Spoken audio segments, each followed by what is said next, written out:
Welcome, ladies and gentlemen, from me, Guy Munson, to our regular 6-minute strategy summary.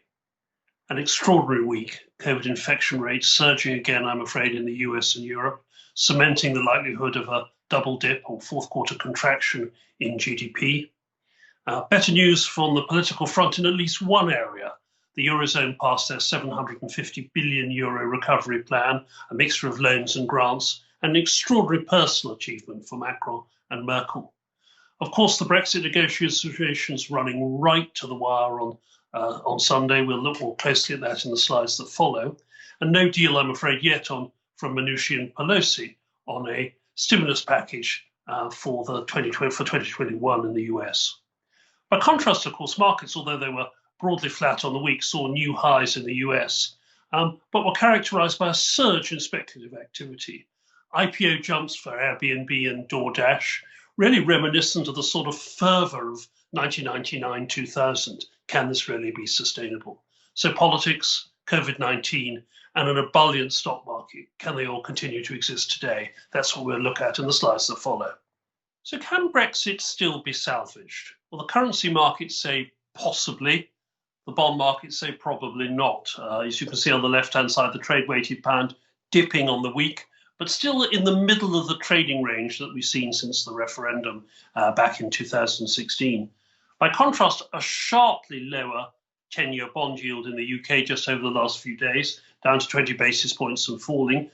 And the 2-year yield actually tipped negative, -8 basis points. That's suggesting that they expect quite a shock to the UK economy from no deal and the probability of negative interest rates in 2021 as Andrew Bailey fights at the central bank, at the Bank of England, to offset the downdraft of no trade deal. So where do we stand? Well, we're still modestly in favour, modestly believe that a deal is achievable. Why? It's not because of van der Leyen. I think she's got limited room for manoeuvre simply because she's got too many vetoes from the individual countries and the European Parliament to deal with. But our Prime Minister, Boris Johnson, has much more flexibility. Labour's likely to support or abstain. He has a big majority. He has huge parliamentary flexibility. Where he actually stands is a closely guarded secret. But perhaps it's right in these last few days of the deal to make maximum use of uncertainty, to offset the EU strategy of using bureaucracy to reduce flexibility. Both sides have an interest in running down the deal. They can more easily blame the other one if it fails. And of course, they reduce the scrutiny that both the European and UK parliaments will have to look or unpick the details of any deal. So the next few days, of course, critical. We've kept saying this, but I think there is still the possibility, with ground already given on state aid and fishing, to find some middle ground on the level playing field. What are markets saying? Well, extraordinary equity volatility continues to fall, and we're back around about 20 on the VIX, 21 on the VIX, very close to the average, right back to the financial crisis of 2008-9. And you can see through Lehman's, through the European sovereign debt crisis, through Brexit, through Trump's election, the power of central bank liquidity to suppress volatility remains in place even today with COVID-19 and the impact on the economy. What's this done for asset class returns? Well, almost every asset is now positive and substantially positive for 2020 to date. Gold up 19%, world equities up 14% in sterling terms, UK gilts up 8%, credit's up. Commodities are up, and I show on the right extraordinary residential house prices are up. This is the UK RICS survey out this week of surveyors and practitioners who report rising prices rather than falling prices. At a net positive 66, it's nearly the strongest we've seen for 30 years. Extraordinary.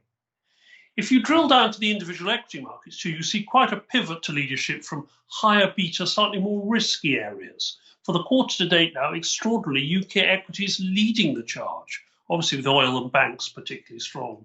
Emerging markets also robust, which makes a big change. The US actually at the bottom of the pile, up 9% versus UK and emerging markets up 16 or 17. On the right-hand side, you can also see that risk on trade buoying up emerging market currencies. The South African rand stronger, the Brazilian real stronger, even the Turkish lira ticking up a little bit. The Chinese currency almost at par, almost flat to the dollar for full year 2020. That's an enormously powerful stimulus to the emerging world and the rest of the developed world ex-US.